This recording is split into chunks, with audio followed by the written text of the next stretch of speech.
Chapter 2. The old man was not exaggerating when he said that a lot was happening in his village.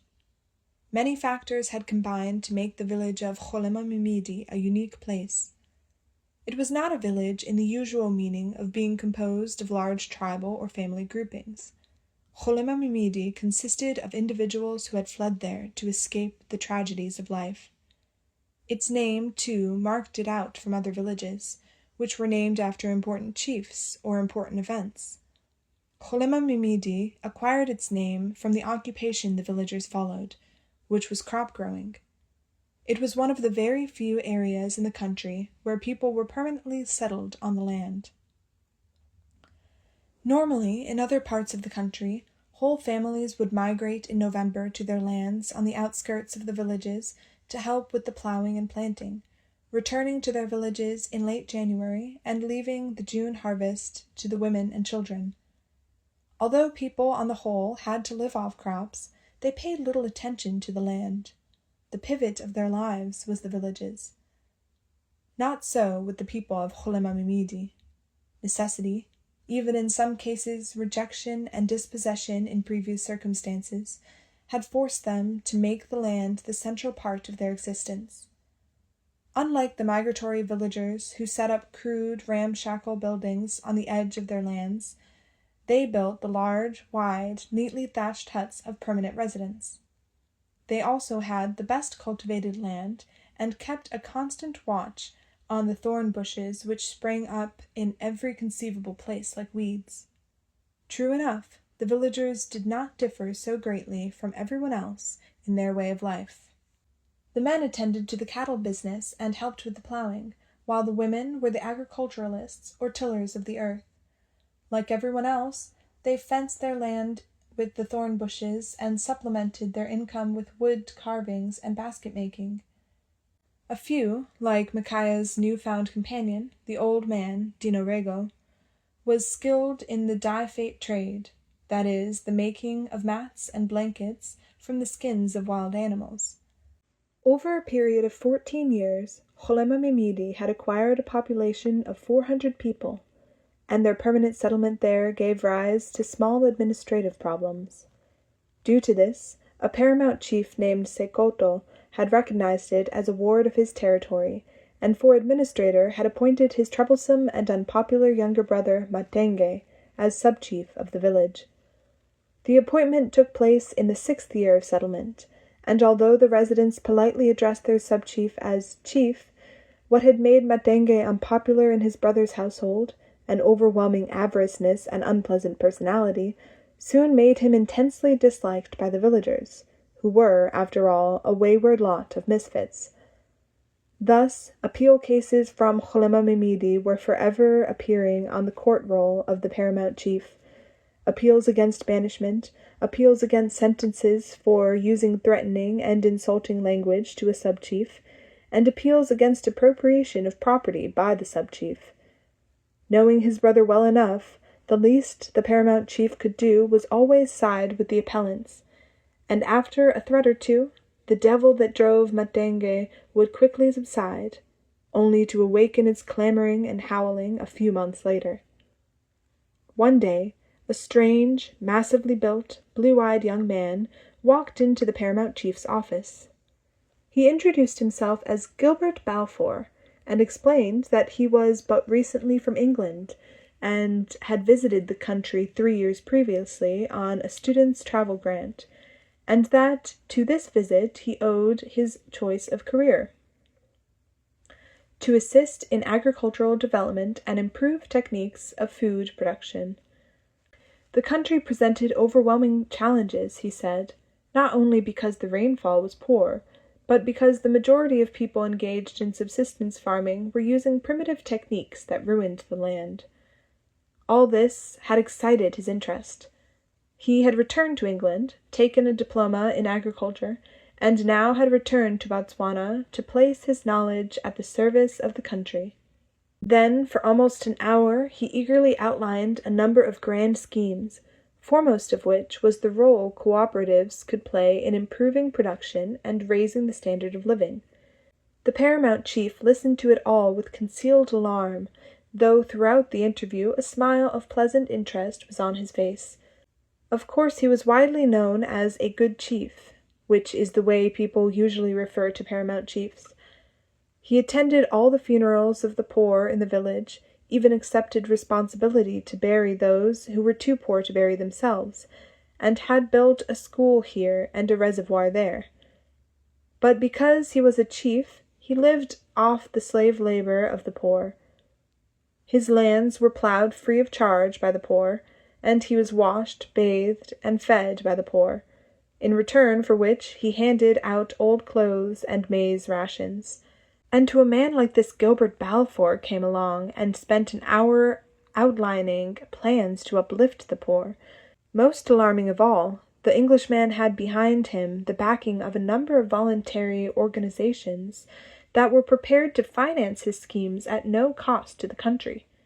At first, the young man's ideas caused the chief acute discomfort, especially his habit of referring to the poor as though they were his blood brothers, and the chief was a shrewd enough judge of human nature to see that the young man was in deadly earnest.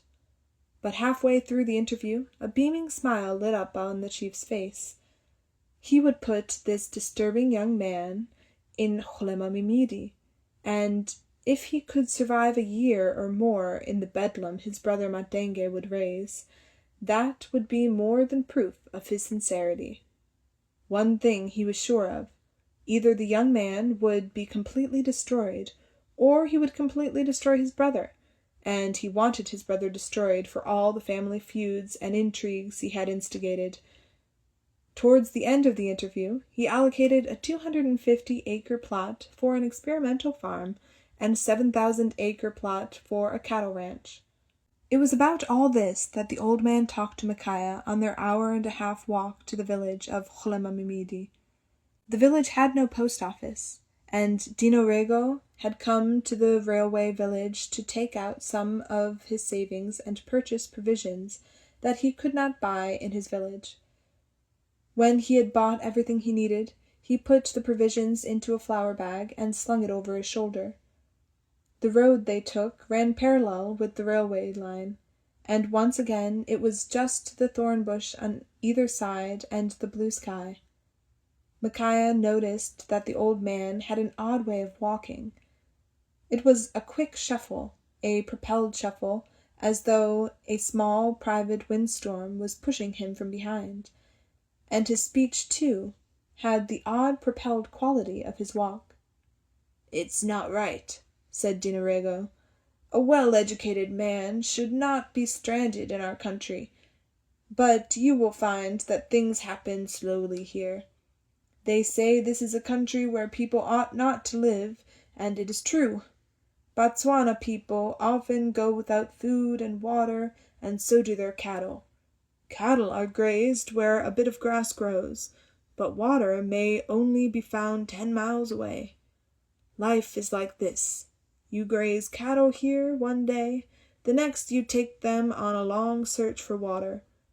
It is such a hard life that I myself long ago gave up the cattle business. In all my years I have known of only one man who thinks he can change it. His name is Gilbert. He came to our village 3 years ago and started the cattle cooperative, also a farm to try out better way of crop growing, and it is from this I mostly benefit, as I only grow crops." Dino Rego stopped abruptly, put down his bundle, and spread his hands out to explain himself more clearly. Micaiah listened in his absorbed, attentive way, a faint smile on his face. "A Botswana man thinks like this: if there is a way to improve his life, I shall do it. He may start by digging a well with a spade. He digs and digs, slowly moving the earth to one side with a spade. When it has become too deep, he sets up 2 poles in the earth with a pole on top and a handle. To this he attaches a rope and a bucket. Then he sends his son down into the well. The son digs and digs, each time sending up the earth in a bucket. At last water is found. Now along comes someone and tells the man about rainwater dams, that are made with scrapers. So the man inspans the oxen and makes a dam for watering his cattle by removing the earth with a scraper. That is how he progresses. Each time he feels he has improved himself a little, he is ready to try a new idea. In my village, people have long been ready to try out new ideas, but everything is delayed because of the fight that is going on between our chief and Gilbert. First of all, the fight was about who is the good man and who is the evil man, though everyone knows well who the evil man is.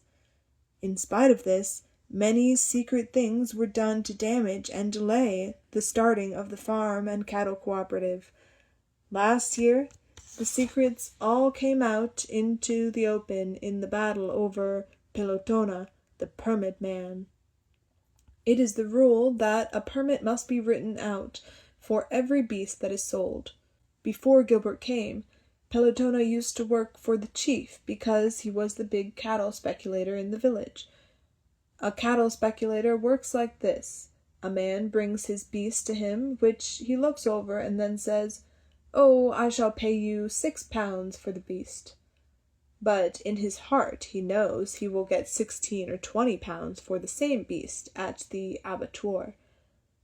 This is the only way that a poor man may sell cattle, because he cannot order railway trucks to transport his cattle. On this business our chief became very rich. Then along came Gilbert with a new idea. The cattle cooperative belongs to the people, and each member is to get a fair price. To get this fair price, each beast is weighed on a scale, and the owner is paid the same live weight as would be given at the abattoir. Seeing this good fortune, the whole village joined the cattle cooperative, putting our chief out of business. Now, Pelotona is a free man. He had a change of mind and walked over to work for Gilbert. The next thing our chief placed a banishment order on Pelotona, which made Pelotona straightway run to our chief's brother Secolto, who was also his superior.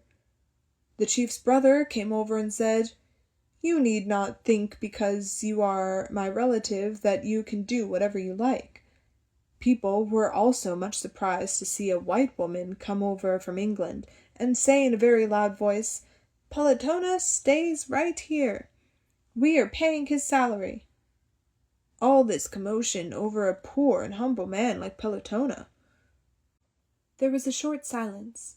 Micaiah was very moved by the vividly told little story, and there was a kind of defiance in the man Gilbert that found an echo in his own heart. "Tell me more about Gilbert," he said quietly. "He interests me." "I have no words to describe Gilbert, son," Dinorego said. "Just as I take you on as my own son, so do I take Gilbert on as my own son, which fact surprises me, since he is a white man, and we Botswanans do not know any white people, though some have lived here for many years. Many things caused me to have a change of mind. He can eat goat meat and sour milk porridge, which I have not known a white man to eat before. Also, whenever there is trouble he comes to me and says, 'Dinorego, should I stay here?' which fills my heart with fire, since I am an old man with no power. I reasoned, if Gilbert goes, who will pour out knowledge like rain? Everybody is selfish and wants to keep what he has to himself. There was my friend, Mama Milipede, who had 52 fowls. They were wandering free, being eaten by the eagles. I took her myself to Gilbert. He says, 'If you have 52 fowls, you must build a coop, 15 feet by 25 feet. Make it 6 feet high. Keep 1 cockerel for every 15 hens. Never keep more than 2 or 3 broody hens in the coop at one time. Buy egg-laying mash,' and so on. Mama Milipede now always has eggs for sale." The old man was silent a while, then continued, "In this world are born both evil and good men. Both have to do justice to their cause. In this country there is a great tolerance of evil. It is because of death that we tolerate evil.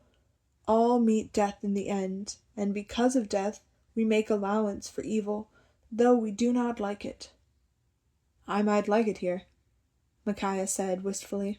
"This country appeals to few people," said Dino Rego.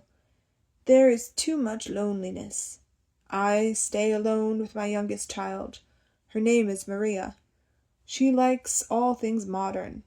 Because of this she is also taking lessons from Gilbert in English.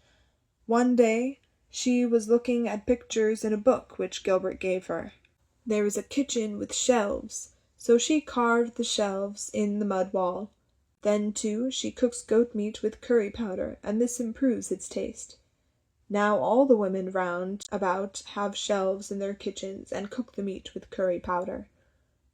There was an abrupt change in the scenery. The low, wild thorn bush suddenly gave way to acres and acres of clear land, cultivated for ploughing. Perched on the outer borders of each plot were small groups of mud huts.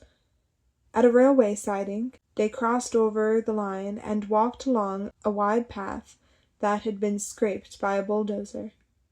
The pathway wound and curved into the distance, and in the distance 2 low blue hills met and swept down to each other. At a fork in the road, a few tall, slender trees lined the pathway. Dino Rego took the turning to the left. "If you follow the other road," Dino Rego said, "you will soon come to the farm and the cattle cooperative. This is our village. It is called Cholemamimidi, which means to grow crops." A narrow footpath led through the trees which were planted by the old man on a slope that led down to his home. The short walk through the trees made Micaiah feel that the sudden clearing ahead of ploughed land was immense. 3 huts stood nearby in a wide yard hedged with thorn bush. A young woman bent over sweeping the yard with a grass broom. "Maria," the old man called, "I have a guest." Those were familiar words to the young woman. Her father never seemed to be able to step out of his own village without bringing back a stranger. She straightened her back, glanced briefly at the tall stranger, and noticed immediately that he had the tired look of one who had traveled a long distance. "Perhaps he will want some water to wash," she thought. "It's a good thing I keep the big water pot near the fire." She dropped the broom and walked quickly to one of the central huts and came out with 2 hand-carved stools, which she placed on the ground for the men to sit on. Dino Rego introduced her to Micaiah. She bent her knees in a slight curtsy and clasped 2 small hands together in the Tswana form of greeting. "Tea will soon be ready," she said. "Would the guest like water to wash?" It was the crisp, clear voice of a busy, preoccupied, self-absorbed woman, and there was an almighty air of neatness and orderliness about her. She was very thin, with a long, pretty neck, on which was poised a serious, quiet face, and her small black eyes never seemed to gaze outward, but inward. In fact, she was often in the habit of staring meditatively at the ground. Micaiah was instantly attracted to her. Thunderous footsteps made Micaiah swing sharply round. This made the old man laugh. "It's Gilbert," he said. "He always surprises people because no one expects such a big man." He was not big. He was a giant, and his massive frame made him topple forward slightly and sway as he walked.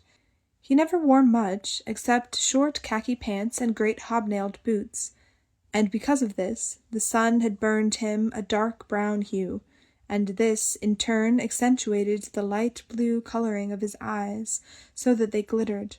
Life never seemed to offer enough work for his abundant energy, and his gaze forever restlessly swept the horizon, seeking some new challenge, while at the same time his mind and hands could busy themselves with the most immediate and insignificant details in a continuous flow of activity, like a wave.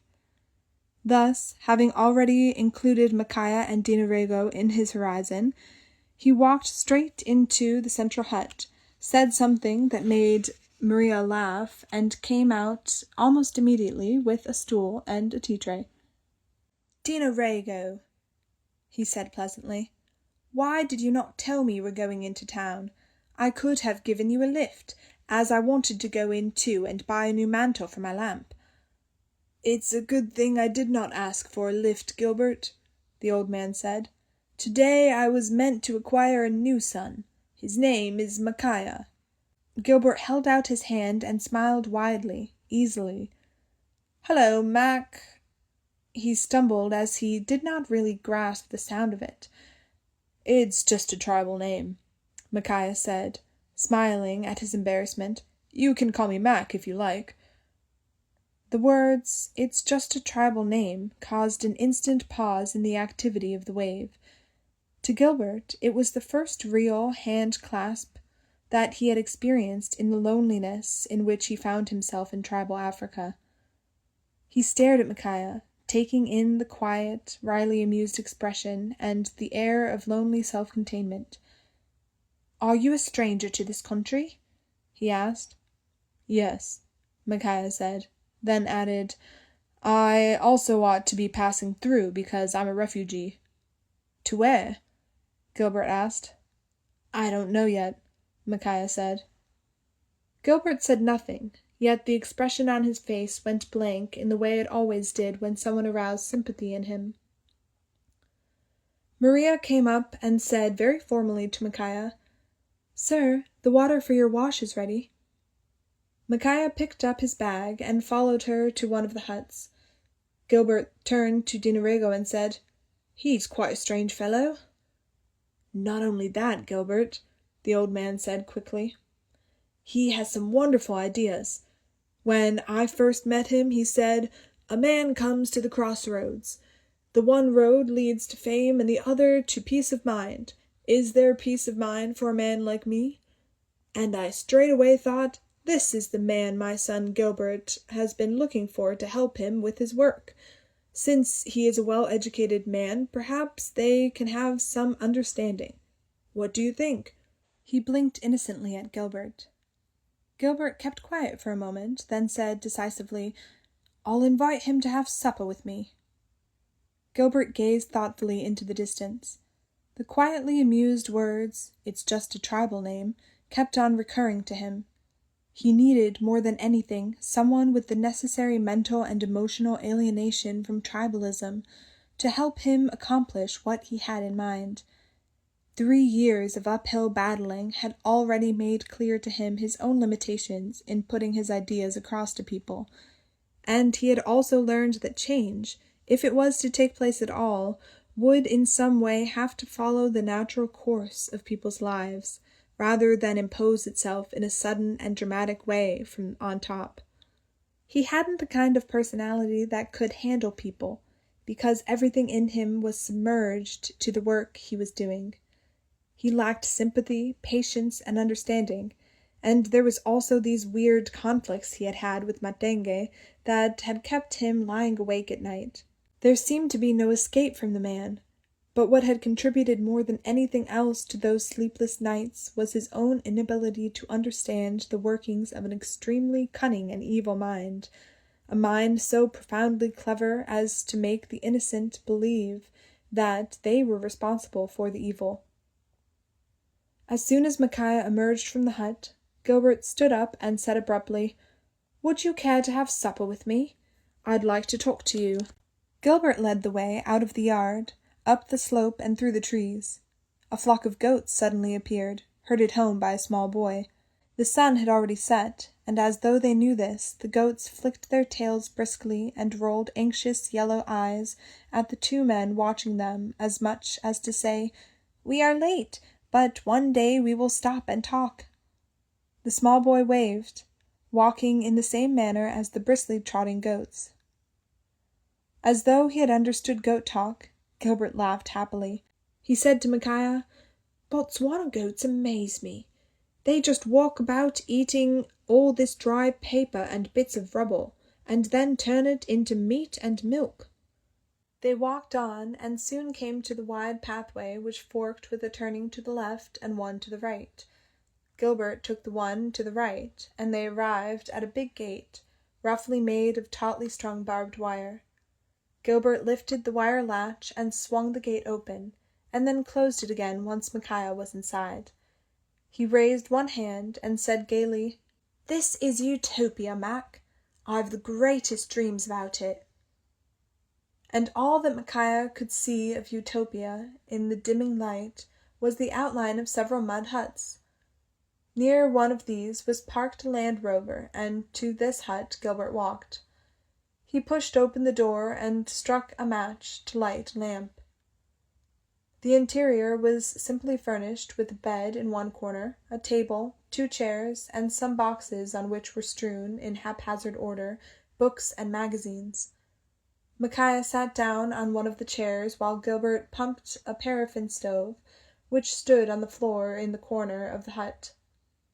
Supper was to be a few tins of canned food emptied into a pot and heated briefly over the stove, and then poured out roughly onto 2 plates. But while he busied himself, Gilbert chatted about this and that. "I like it here," he said. "I'm running away from England. You know what England's like? It's full of nice, orderly queues, and everybody lines up in these queues for a place and a position in the world. I let all that hang and hopped out." He paused and looked at Micaiah with a friendly glance. "What are you running away from?" "It's not so much what I'm running away from," Micaiah said. "It's what I'm trying to run into. I want a wife and children." Gilbert looked half surprised and half amused at this unexpected reply. Micaiah laughed. "I want some part of myself to go on when I die," he said. "And since I found myself so near death over the past 2 years, I thought it best to find a wife before I found anything else." "Are you that simple?" Gilbert asked, and laughed too. "Yes," Micaiah said. "I don't know if the same applies for me," Gilbert said, suddenly thoughtful. 90% of the time I don't want a woman. Then there's also the 10% when I'm lonely, but I don't know of any woman who'd go for the 10%. "She would," Micaiah said, "but provided she had a life of her own, too." Gilbert looked at him with an almost childlike innocence. "You seem to be quite an expert." Micaiah averted his face in discomfort. He could not explain that experiences went hand in hand with a depth of bitterness and resentment, because he did not fully understand the root cause of an attraction that had made women pursue him, that if love was basically a warm fire in you, you attracted all the cold people who consumed your fire with savage greed, leaving you deprived and desolate. The robbery he had recognized, but not the cause. "I have sisters," Micaiah said at last. "Also, there have been women and women in my life, I suppose because I searched for them." They were silent for a while, eating. Then Gilbert said quietly, "Would you say, from what you've seen of her today, that Dina Rego's daughter was one of those women who had a life of her own?" Micaiah did not reply immediately. He thought of the small, black, inward-gazing eyes and the pretty air of preoccupied self-absorption. He'd have liked a woman like that.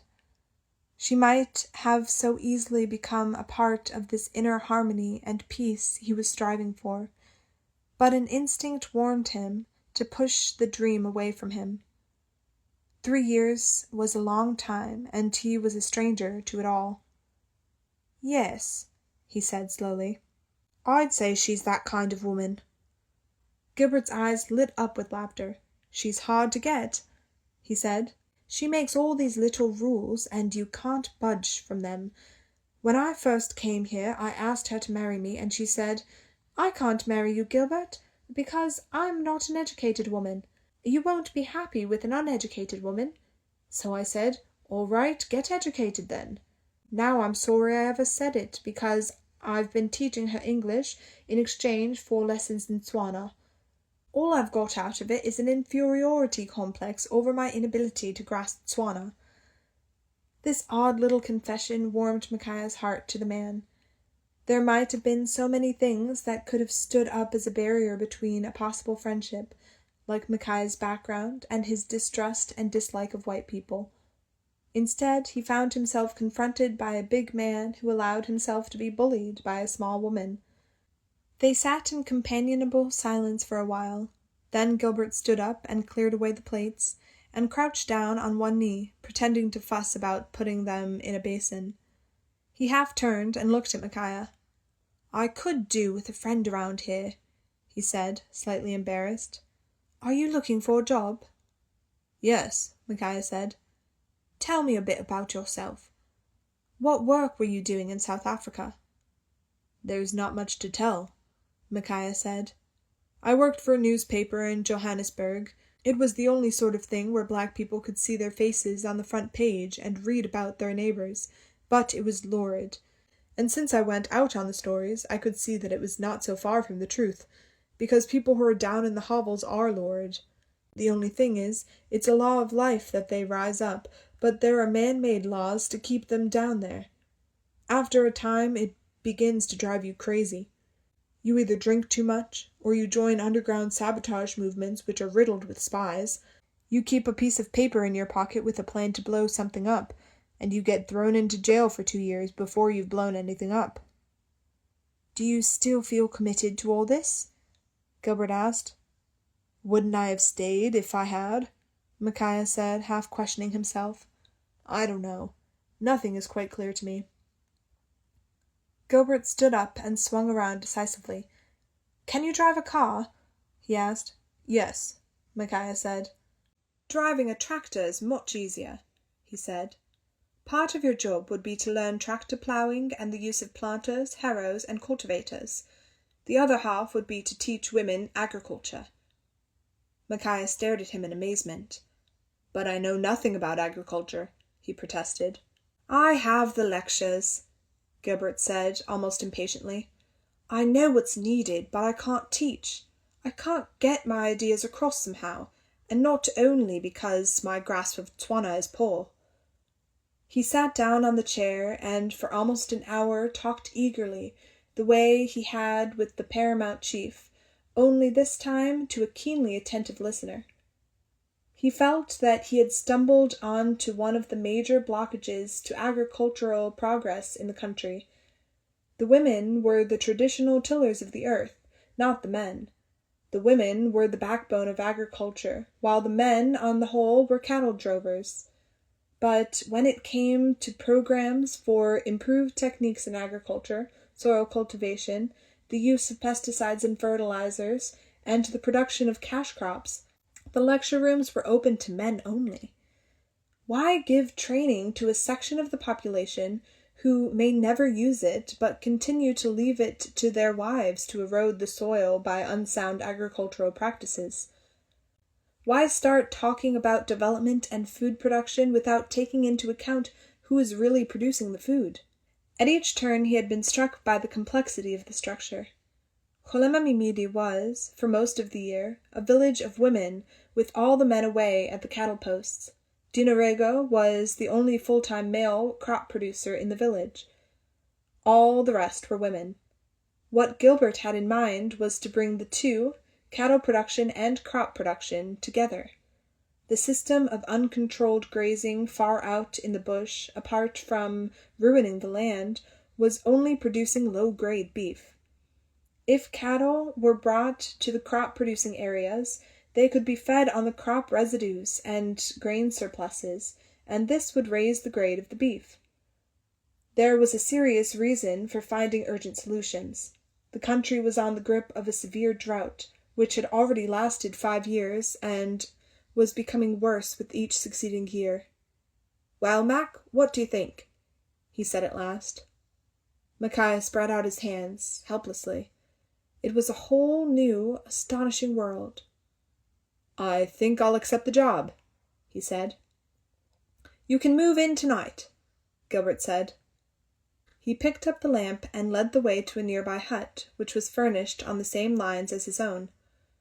Then they walked to the home of Dinarego to fetch Micaiah's baggage. The old man's heart was full of joy. He thought he had indeed acquired a son in Micaiah. Once the 2 young men's footsteps retreated out of sound, he turned to his daughter and said, "Well, what do you think of the stranger, my child?" "He is all right," Maria replied with profound indifference. She stood up from her place at the fire and went to bed, The old man sat for a long while contemplating the flames. Would he see no grandchildren? Would Maria never love a man?